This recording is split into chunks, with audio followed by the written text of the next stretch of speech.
There's a Q&A box. If you have a question, just go ahead and submit. I have a couple of questions. So Brian, let me kick things off a little bit. You started out, or I guess I should say you finished up when you described a little bit about using the tool set potentially to help with process redesign. What would you recommend? Does it really depend upon the particular customer? Should somebody say, okay, we're going to use the tool set and let the tool set drive the processes, because oftentimes there's a tool process in a box kind of functionality? Should we have, say, customers ought to be looking at maybe doing a process assessment of some sort? Maybe it's an Apollo 13 simulation. Is there one thing that you found that really works best? I mean, what's the call to action? How do you get people excited about processes? Right. That's a great question. And knowing that I'm a process person, I would say in a perfect world we should say assess the corporation's processes, and then let's build the processes around your requirements, and then find the right tool, and a tool that will accommodate those processes. However, in the real world, there's always going to be some trade-offs, Dick. So. Mm-hmm. So there's going to be certain things that tools don't do well, or the tools do real well, and we take advantage of those things they do well, and of course we work around those things they don't do well. And there's always the cost, trade-off. So some people don't always get the tool they really need, and they've got the tool they can really afford. So I would go back to my ideal would be do an assessment of your processes, and then find the right tool, and try to adhere to your requirements of your business and those processes. Yes, sir. Yeah, one thing that we just did, in fact, last week we were working with a university, and they had asked for Apollo 13 simulation. And for those of you that don't know, this is really a fun way. It's just, in this particular case, we did 2 days. We ran a number of sessions through. It's about a 3 or 4 hour class. And it's just a lot of fun because you're playing a game. It's essentially trying to get the Apollo 13 astronauts back to the Earth safely. And you're doing this really under the guise of a large BSM implementation, and there's lots of processes that you have to be aware of, that you have to follow in order to get the astronauts back safely. And it's just an excellent way to get people thinking about the value of integrated incident problem change and configuration management.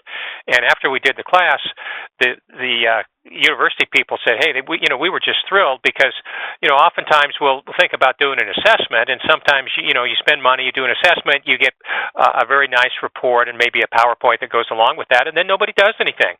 But this way you get all the right people in the room, and they're thinking about, this is really the way we should be doing something, not just reading about it and then maybe implementing it later. So that's something to think about as well.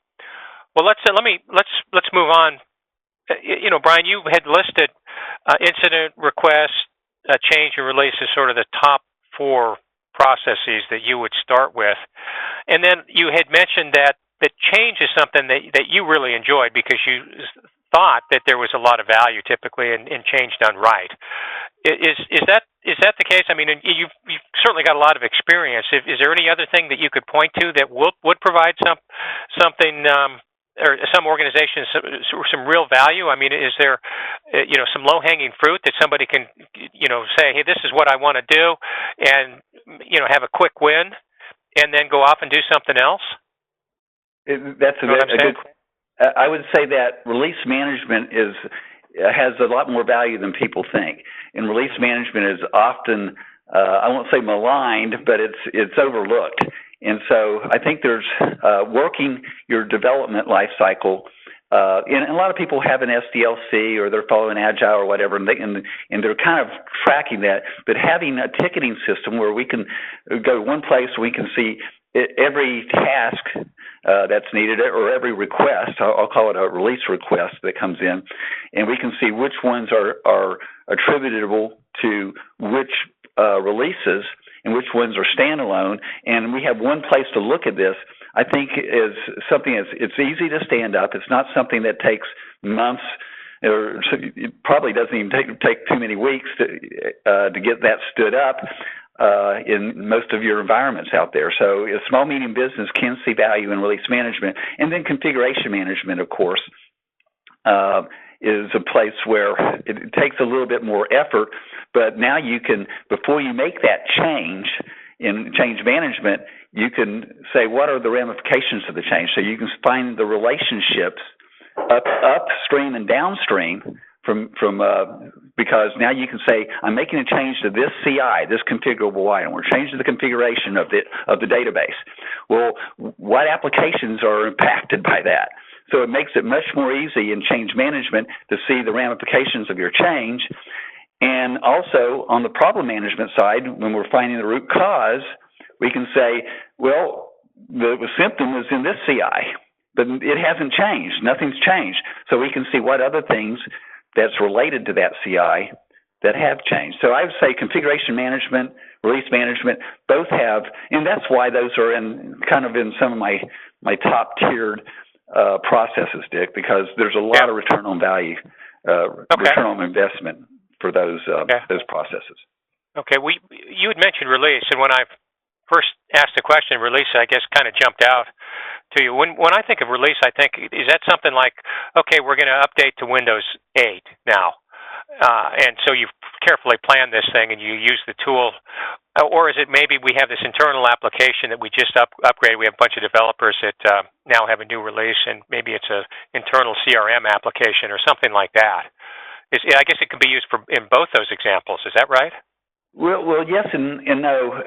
For something like desktop new releases, I would manage that as a project rather than release, because there's no real development effort. I usually think of release as a development effort.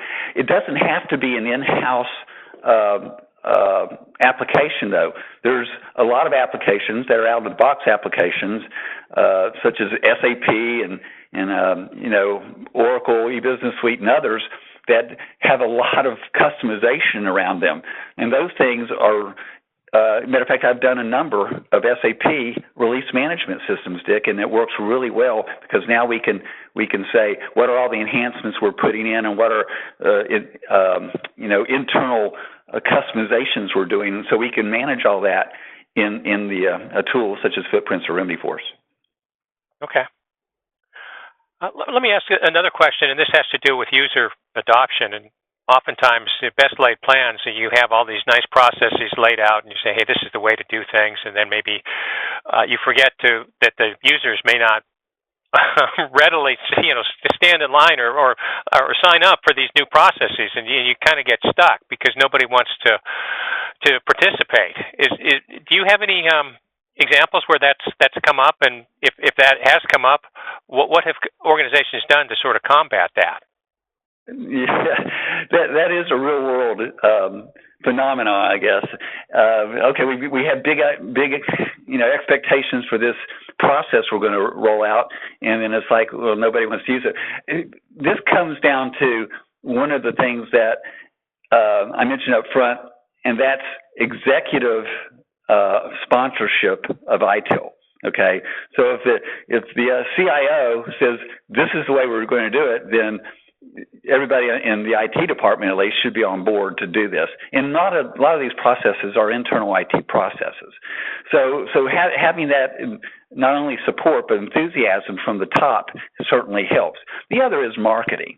And so you certainly want to show the value of any new process that you're going to roll out there. So if you're going to roll out, a problem management process, and everybody says, well, this is a waste of time.